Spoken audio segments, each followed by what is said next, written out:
When determining what is someone's favorite game, one can use plenty of parameters to answer this tricky question.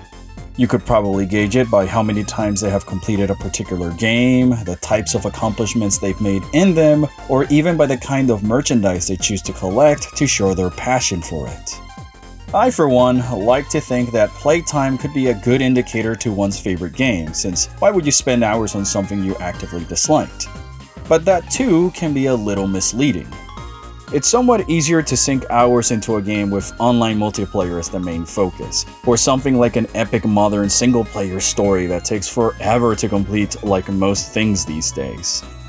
If we were to stick strictly to these parameters, then I guess you could say some of my favorite games on the Switch are Super Smash Bros. And Xenoblade 2 or 3. Yet I can easily say that one is not my favorite multiplayer-focused game on the system, and the others aren't even my favorite titles in the series. Yet these numbers don't compare to the playtime I have on titles available in other platforms like, say, Steam, which won't fail to remind me of my unhealthy obsession with a particular critically acclaimed MMORPG and a certain character in it that my stream chat has become quite familiar with. While I would actually rank Final Fantasy XIV among my top 25 games, I think it's still an unfair comparison, given that because of the game's always online nature, it is constantly receiving updates every other month to keep players occupied, which is a luxury not all developers can sustain. I think the game I probably clocked the most hours into is possibly this, my very first copy of Metroid Fusion, the same one I've been using since its release all the way back in 2002. I've brought this with me everywhere I've been, always finding the time to squeeze in progress on a new run, with each creating its own assortment of new memories. I am not joking when I say I've been consistently replaying this game for over 20 years, multiple times per year in fact, and I doubt I'll ever grow tired of it. Yet, I feel I can say the same for another game I enjoy even more, and the only reason I've technically played it fewer times is because there isn't a portable version of it, at least not yet. This is my original copy of Metroid Prime 2 Echoes on the GameCube, the same one I received as an extraordinary Christmas gift in 2004, alongside classics like Paper Mario: The Thousand Year Door, Mario Power Tennis, and Pikmin 2. I'm not just telling you this piece of trivia as a weird flex, but more so you could notice the quality of these discs I received on the same holiday, and witness the state in which my copies of Echoes is in. I take pride in preserving my things in good condition, to an obsessive level if I'm being honest, so let the visual wear and tear brought on this disc be a sign of the countless playthroughs I've done over the decades and just how much I adore this game, one I'm confident calling my all-time favorite. Just in time. Okay, I'm definitely romanticizing right now, but where can I continue after a long-winded praise like that?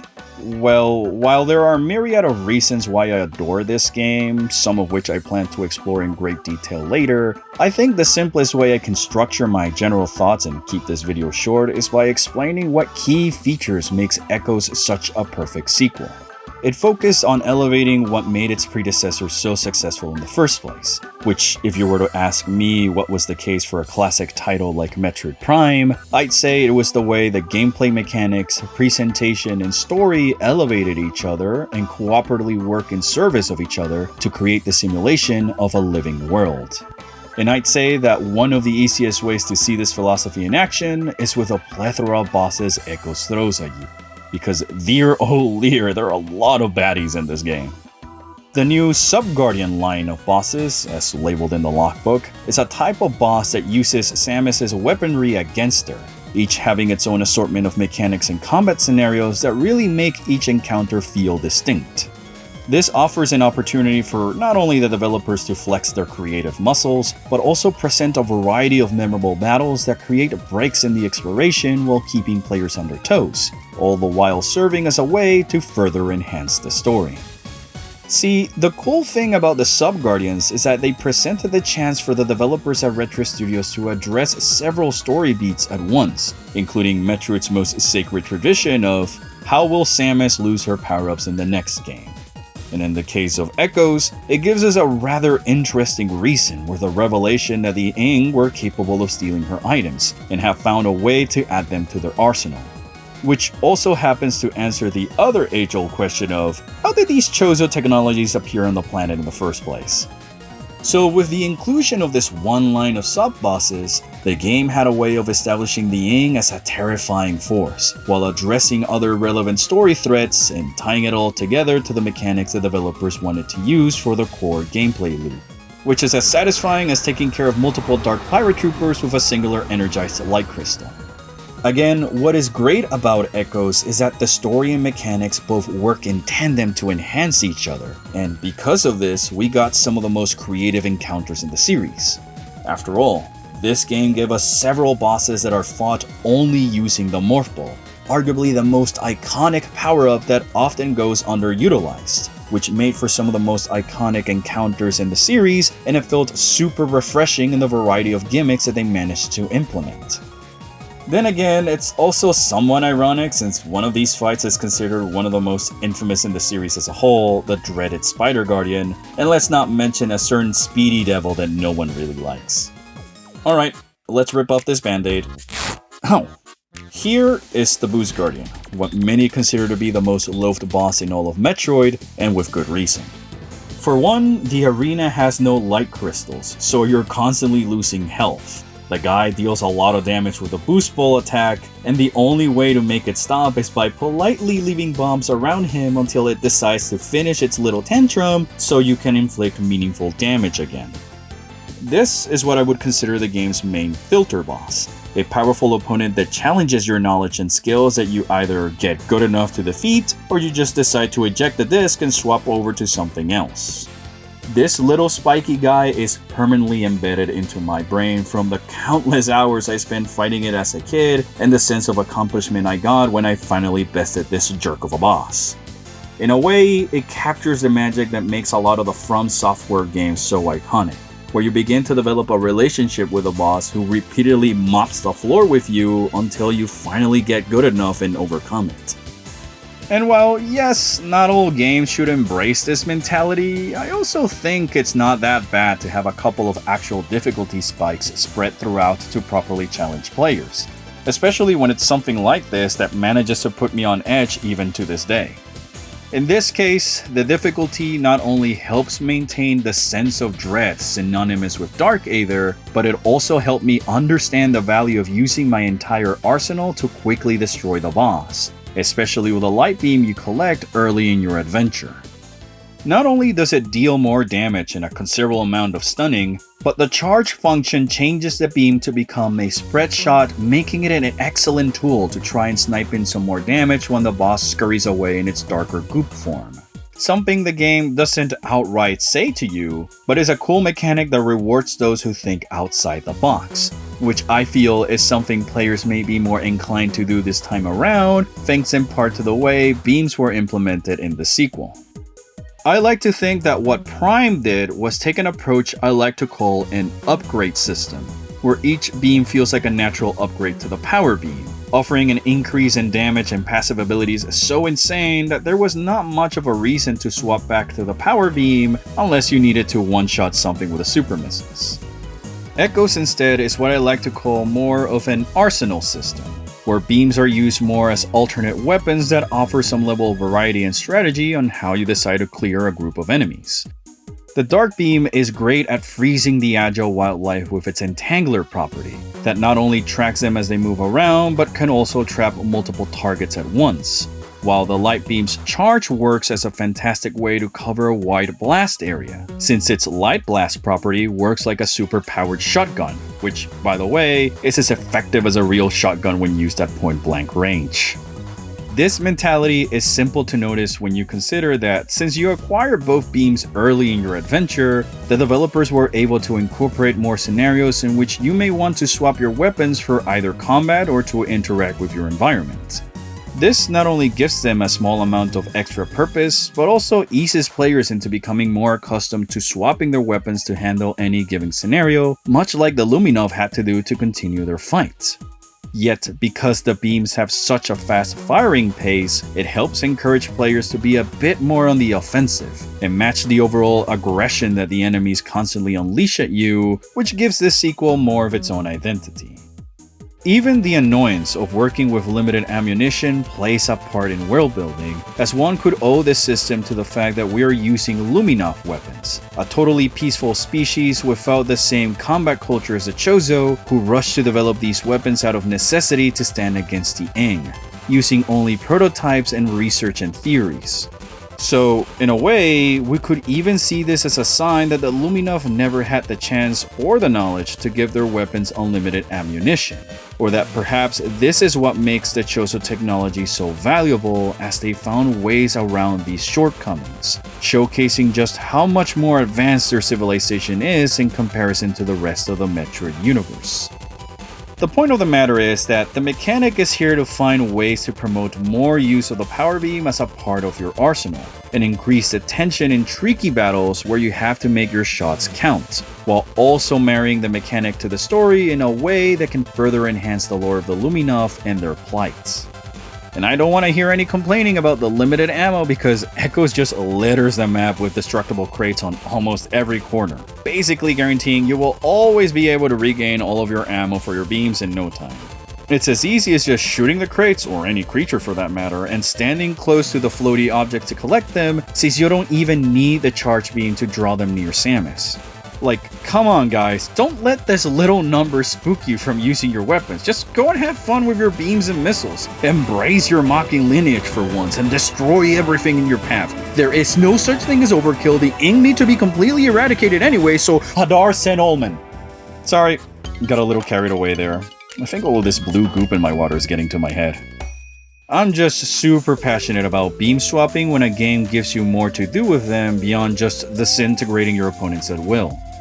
As I said, getting your hands on these beams early is a lot of fun, because now it becomes more of a battle of wits to assess the threats in front of you and recognize the right moments to strike at your enemies, which also allow the developers a chance to use these mechanics to their advantage when creating interactions with the gorgeous landscapes of planet Aether. Of course, none of this would be nearly as effective without the environment also complementing these mechanics. The interaction between gameplay and world design is crucial, especially when the landscapes themselves become part of the player's combat strategies as they assess the best approach to combat the local wildlife or merely walk around it. It can be a rather arduous process to create locations that are visually appealing that also double as a playground for people to play around with the game's mechanics. Environmental design is an area I like to focus on because it's one of the many divisions that go into making games that are heavily underappreciated by general audiences.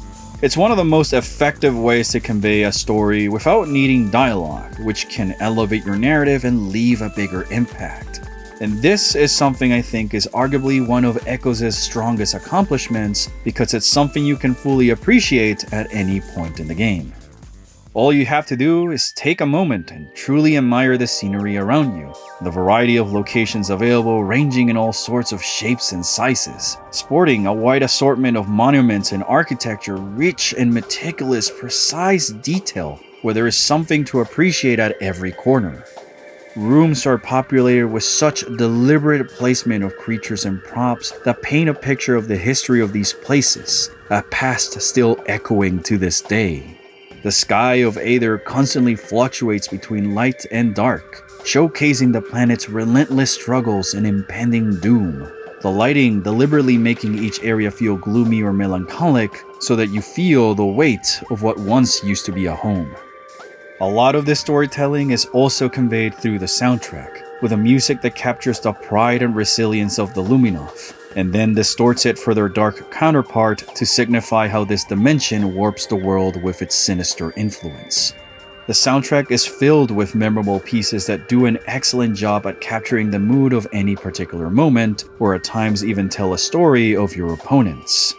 However, the biggest tool the music does to elevate the scene is to know when to diminish its presence, at times even swapping songs with such subtlety that it can be hard to notice, as a way to bring your focus back to the game so it can have your undivided attention.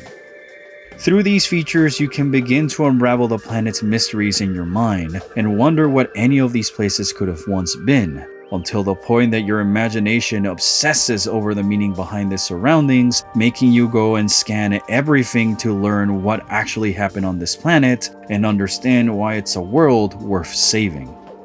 As to say that no room is without importance, that no part of either is without importance. This was a home once inhabited by a proud and noble civilization who are still present despite their haunting nightmare. That they were unafraid of venturing into darkness, the void spawned from the cosmos' greatest shadow.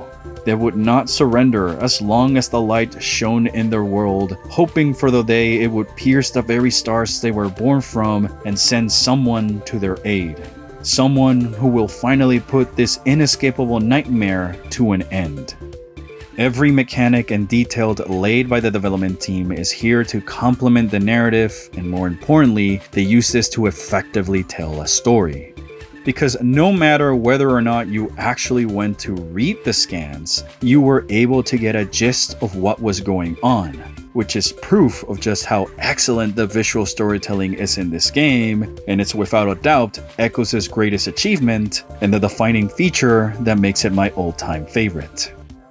From the moment you begin your save file, the game is already focused on immersing you into the role of Samus, who is about to venture into a straightforward rescue mission within an unstable planet undergoing a hunting war that has the potential to envelop the entire universe. Every aspect of this opening plays a part in creating an eerie feeling, as if something ominous lies waiting around on every corner, creating a trail of destruction in its wake, leaving you with clues to a mystery throughout the landscape. And though there's an actual story buried within the countless logs, you can already grasp its gist through the few exposition dialogues, and mostly by the way the environments and areas slowly unweave the history of each location. While this disjointed approach to storytelling isn't for everyone, it works perfectly for Metroid, where your quest to grow stronger in power is as important as learning about the evils that lurk within Aether and discovering the proper ways to deal with them. The environments give you the necessary pieces to put the puzzle together in your mind without interrupting the gameplay's flow, allowing you to properly play the part of Samus so you can get immersed in this planet and invested in the journey. Because though on the surface this might seem like a traditional story centered around a conflict between light and dark, in some ways it's more about how Samus must learn from the echoes of the past to succeed in this mission. The story of Metroid Prime 2 is packed with so much intricate details that really fascinate me. There's just so much I can talk about that I think it deserves its own video where I can give it the full attention it deserves. So for now, I'll just focus on a few key moments that'll help me illustrate my point. And of course, the best way to notice this is through the personal journey Samus embarks on this time, which is elevated by the improvements made to the art direction and animations that so eloquently display her emotions and mindset through her body language alone. This strengthens your bond with Samus without interrupting the action for too long, thus helping put things into perspective and quickly understand the gravity of any given situation, so that you can feel whatever she is feeling. And so when she chooses to take up a new mantle to accomplish her quest, you can truly understand the weight of that burden and what it might mean to someone like her. The plight that befell Aether is something that only Samus can truly comprehend after experiencing what Phazon did to Talon 4 and the Chozos who once used to call it home. Though she may be saddened to have been powerless to aid them, she can still make up for it by saving the Luminoth from a similar fate, and thus she embarks on this perilous journey. Her first hurdles take her to Agon Wastes, where she proves capable of venturing into the abyss of Dark Aether, navigating through it like the Luminoth once did to try and restore the light of their world. And this area will serve as her proving grounds of sorts, where she must reclaim the stolen light while relying mostly on the limited Luminoth technology available. If she can't overcome this trial, then she has no hope of surviving the more hostile regions that await her in this dark world. To complete this mission, to survive this war, she must embrace the history of the planet and succeed where many failed. Only by defeating the Dark Temple's guardian and restoring the light to the scorched region does she land the first blow against Ying. And only by doing so can Samus truly embrace her temporary transformation. Acquiring the dark suit isn't just a cool moment because of the way it looks or from how convenient of a power-up it is at that point in the game, but because it also signifies the moment where Samus puts her Chozo lineage on hold, if you may, to take up the Luminov mantle and prove herself worthy to become one of their warriors. For now, she truly comprehends what is at stake and the value of that which was lost. Your adventure consists of many moments like this that, no matter how big or small they are, add so much depth to the story that is outright being told to you at the time. From how the dark suit blends with the scenery in Torvus Bog, implying that Samus now belongs to this planet, to the specific camera angles that make it seem as if the Sentinels' holograms were their spirits rising from their bodies, or seeing a battalion of pirate commandos venture into Dark Aether only to immediately perish at the other side of the portal. No moment goes wasted in enhancing the setting, building up to a particular moment, or introducing a new story element to consider. And the most impactful ones are the ones that involve another threat that still roams freely around the planet and on the back of Samus's mind. From the very start, Dark Samus is established as someone not to be trifled with. In their brief encounter, this doppelganger swiftly bested her opponent at a duel while having her back turned against her, landing a precise shot that destroys the light crystal protecting Samus, who isn't even aware of the dangers of the dark dimension she finds herself in. This doesn't just demonstrate her speed and precision, but also her cunning cruelty, as she opts to abandon her adversary to a horrifying fate as the safety of the light field diminishes, exposing her to the dimension's toxic air, all the while the sinister Ing begin to corral her. A fate she only barely escapes from a sheer act of luck. The event happens so quickly, it seems like Samus doesn't fully believe it at first, left perplexed by what she had just witnessed, and the wide camera angle towards the end of the cutscene conveys to us that she is left feeling vulnerable and exposed. She now knows that there is a threat looming that she still doesn't quite understand, but needs to prepare to eventually face. And so, when the two meet again in Agon Wastes, Samus is ready to face her doppelganger.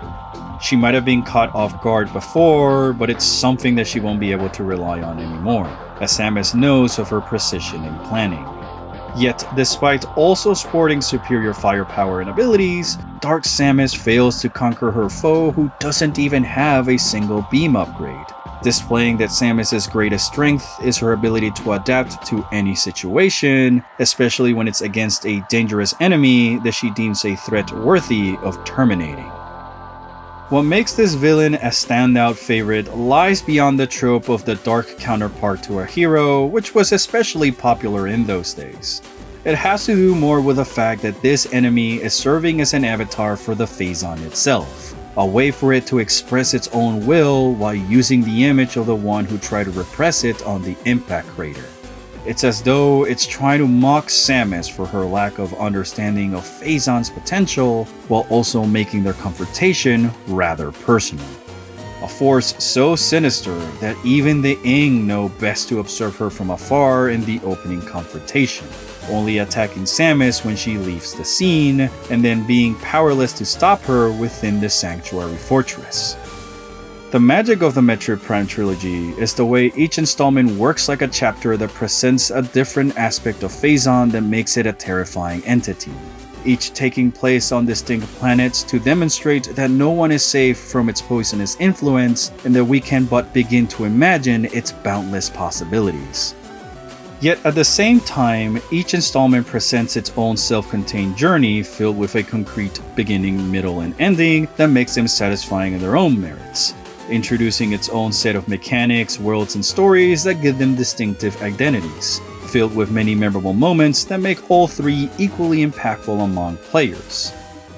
After receiving incredible power from the Light of Aether, acquiring the 9 Sky Temple keys, defeating the many forms of the Emperor Ing, and surviving a final surprise encounter with her doppelganger amidst the destruction of Dark Aether, Samus emerges victorious in quelling the darkness, restoring balance to the planet, ushering in a new golden era for the Luminoth, who finally awakened from their dreadful slumber. They'll be forever grateful for her efforts, and with their world restored, Samus returns to her chosen ways and leaves the planet, waving one final goodbye as she fades forever into the very light that she saved, and then in a way she has always represented. This moment is so iconic because we essentially got to witness the creation of a legend, and the merits one has to do to become one. Against all odds, Samus emerged triumphant where an entire civilization was brought to the brink of ruin, accomplishing feats that are so great that it almost seems outlandish to believe that only one person was responsible for them. It is a similar story beat seen in the early game during the flashback of the Federation troops on the planet. Their tale is accompanied by the recognizable triumphant melody of Samus' theme from Super Metroid, channeling the team's high morale while pursuing the space pirates weakened after their plans to rule the galaxy were thwarted by the bounty hunter on Sebes.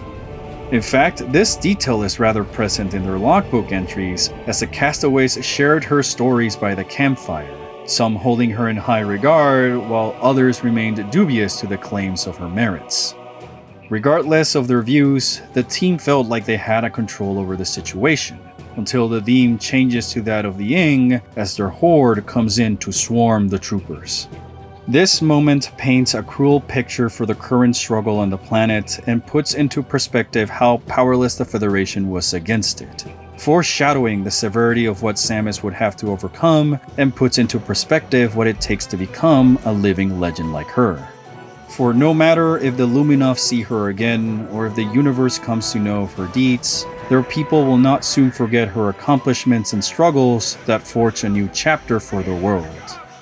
The impact of the scene is so powerful that when Figma showcased the promotional images of their Metroid Prime 3 figure, they chose to recreate this iconic wave to commemorate the game's greatest highlight. The team at Retro Studios truly outdid themselves with this game, and you can feel the passion that went into crafting Aether.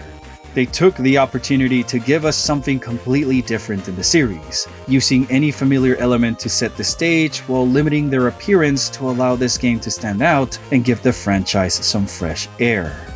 An accomplishment made even more impressive when you realize this game came out just 2 years after its predecessor, so it's nothing short of a miracle that it was released in such a polished state, especially after the long and challenging development of the original Metroid Prime. This balance of ideas and mechanics demonstrate the ingenuity of the designers who embraced all sorts of ideas to enhance their game, while challenging themselves to find ways to make any compromise work in favor of the setting.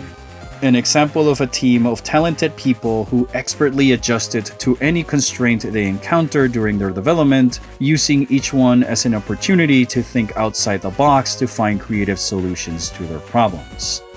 You can feel it in every corner of the game and in every mechanic, all working together to create an organic experience that never gets dull.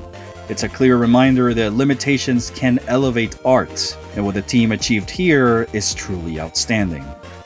I could keep rambling about this game for days on end, obsessing over the many intricacies that went into creating an experience that I think perfectly encapsulates what makes this series so fascinating to me. The chance to explore an alien world as we learn about its culture etched into every corner of the environment and prepare ourselves to face whatever evil may be lurking within. This game took Metroid into a whole new direction, not afraid of breaking a few conventions to deliver a fresh experience, as if to show us the countless possibilities this series can achieve if you allow it to tread unknown territory and adopt new techniques or ideas. Because after all, isn't that what the series has always been about? Oh, and did I forget to mention that they even added a full-fledged multiplayer mode? Sure, it might feel a little bit clunky and some might say it's a tacked-on feature, not as polished as its competition back then, but honestly, I see this more as a party game. a chaotic, fun mode to enjoy with friends thanks to all the random elements in combat. It's a feature that really boosts Echoes' value right out of the box. So, whether you're here for the campaign or just some multiplayer badness... Hey Albert, it's been a while. You still making videos around here? A lot of things happened since last year that really required our attention, and during that time I realized that I kinda just wanted to shift into making longer format videos, similar to this one. That way we can cover a little bit more in-depth topics while also keeping that creative drive alive. But you know me, I'm always working on a new video. So, what's next? It's the usual type of videos that you've already come to know us from. Lore videos, gameplay mechanics, or whatever silly trivia is sitting in my mind at time. Though I am very much feeling inclined to start doing those videos on other series that I enjoy that I've been teasing for some time now. And I thought that a good place to start was with, well, F-Zero. What if I just don't want to wait that long between videos? Well, you can always check in on the streams. We try and keep them to twice a week, and we use this time to more or less record any gameplay footage that we might be missing for the next video. But if you still want more content, there's always a second channel, Orpheon Station, which usually are re-uploads from the VODs of set streams, and it includes my blind playthrough of Metroid Dread and Metroid Prime Remaster. You know, I am a space pirate, but what if I want to be generous and help you out? Well, if that's the case, then I'd recommend checking out the merch store where we have several designs made by our talented friend Kubaushi in a variety of products. And if not, the usual leaving a like, subscribing, and sharing the video online does a lot to just help the channel get some actual exposure. So, what about me? When do I show up in the next video? Well, you're in this one. Ooh, I am, aren't I? You wanna go play Xenoblade X? Yes, definitely. Absolutely. Get on! Don't look back! Shoot them with your guns and get up! Don't give up! Shoot them all the power you got! Hello? Is this thing on? Am I all alone? Is anyone there? I need a bigger gun! Help if you can! Please wake me up! Not to sound cliche, but this world sucks!